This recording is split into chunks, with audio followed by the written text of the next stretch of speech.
Dalin bisedat, Jozi flet pas shuplakës ndaj gjestit.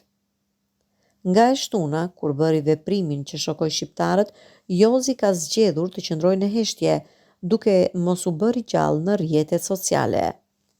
Sipas gazetarit Redion Shtylla, heshtja e tij është strategji, duke parë që po pëson një rritje të dukshme të ndjekësve në Instagram. Ai theksoi se Jozi eskaloi me veprimin si rrjedhoi e shumë veprimeve që në fokus ishte hedhja e kryqit në pishim nga gjesti.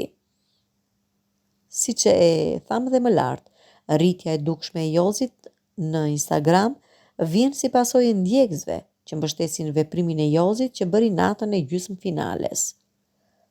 Dhe në heshtjen e Jozit, një personazh i njohur në TikTok arriti të thyejë akullin për të marrë një mesazh nga Jozi.